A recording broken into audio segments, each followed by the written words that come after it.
యొక్క సత్య సువార్తను అంగీకరించాలని మీ మధ్యకు వచ్చి ఉన్నాము. అందులో భాగంగానే ఈ సాయంకాల సమయంలో ఈ గ్రామానికి కొద్ది మాటలు, యేసుక్రీస్తు వారి యొక్క మాటలు మీకు అందించడానికి ఇష్టపడుతూ ఉన్నాం. ప్రభునందు ప్రియమైనటువంటి దేవుని పిల్లారా, దేవుణ్ణి నమ్మటము అంటే జ్ఞాపకం చేసుకోవాలి, మనము చనిపోతే దేవుని దగ్గరికి వెళ్ళాలి అనేటువంటి ఒక దృఢ సంకల్పము, నిశ్చయత కావాలి. చాలా మంది దేవుణ్ణి దేనికి ఉపయోగించుకుంటారంటే ఒక రోగం నుంచి విడుదల పొందాలని ఆశపడతారు, లేకపోతే ఒక ఆర్థిక పరమైనటువంటి విషయాల్లో నుంచి దేవుడు బయటికి తీసుకొని రావాలని ఆశపడతారు.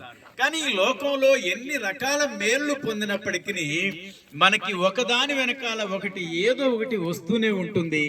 ఆశలకు అంతం లేదు, రోగాలకు కూడా అంతం లేదు. మనిషి జీవితంలో ఎప్పుడూ ఆటుపోట్లు వస్తూనే ఉంటాయి, మనిషి ఇబ్బంది పడుతూనే ఉంటాడు. అయితే నిజమైనటువంటి జీవితం ఒకటి ఉంది, నిజమైనటువంటి ఆ యొక్క సంతోషం ఒకటి ఉంది, నిజమైనటువంటి దేవుని యొక్క రాజ్యం ఒకటి ఉంది.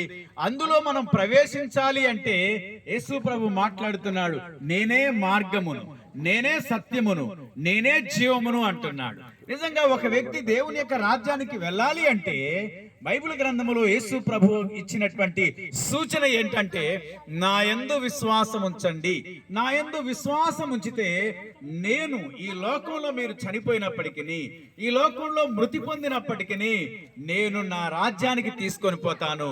అందుకు మీరు చేయవలసిన ఒకే ఒక్క పని ఏంటి అంటే, యేసు ప్రభు అని, యేసు రక్షకుడు అని, ఆయనే నా పాపాలు క్షమించాడు అని మన మనసులో విశ్వాసం ఉంచడం ఆయన కోరుతున్నాడు.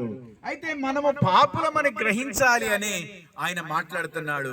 నిజంగా మనము పాపులమని గ్రహిస్తే మనలో ఏదో ఒక విధమైనటువంటి ఆ దోషము, పాపము అనేటువంటిది మనం అంటుకట్టబడి ఉన్నాము. ప్రపంచంలో ఈ భూమి మీద దేవుని యొక్క వాక్యం చెప్తుంది, నీతిమంతుడు లేడు, ఒక్కడును లేడు, అందరూ త్రోవ తప్పిపోయారు అని మాట్లాడుతుంది. ఏ భేదమును లేదు, అందరూ పాపం చేసి దేవుడిచ్చేటువంటి మహిమ, దేవుడిచ్చేటువంటి కృప, దేవుడిచ్చేటువంటి రక్షణకు దూరమైనట్లుగా దేవుని యొక్క వాక్యం సెలవిస్తా ఉంది.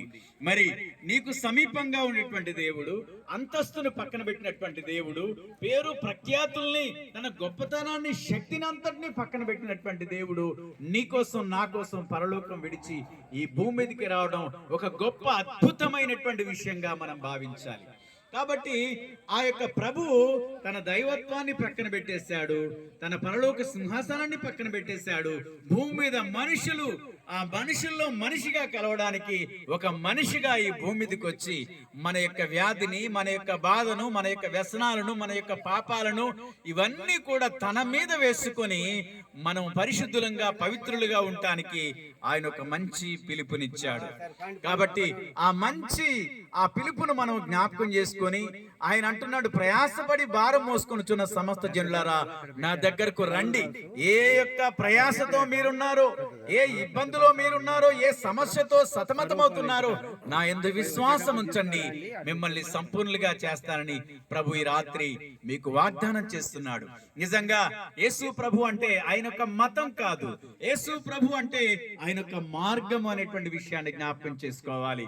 కాబట్టి ఆయన యొక్క దైవత్వాన్ని ఎరిగి, ఆయన యందు విశ్వాసం ఉంచి ఆయన ద్వారా వచ్చేటువంటి నిత్య రాజ్యాన్ని పొందుకోవాలని ఆయన ఆశపడి పరలోకాన్ని విడిచి భూలోకానికి వచ్చి శిలువలో మరణించి తిరిగి లేచి తన ప్రాణాన్ని, తన యొక్క రక్తాన్ని సమస్తము నీ కొరకు దారపోసి వెళ్ళినటువంటి యేసు ప్రభు వైపు నువ్వు చూస్తే నువ్వు రక్షించబడతావని దేవుని యొక్క లేఖనం సెలవిస్తుంది. కాబట్టి ఇంకా అనేక విషయాలు తెలియాలి అంటే ప్రతి వారం ఈ యొక్క కొత్తూరు గ్రామానికి వస్తూనే ఉన్నాం.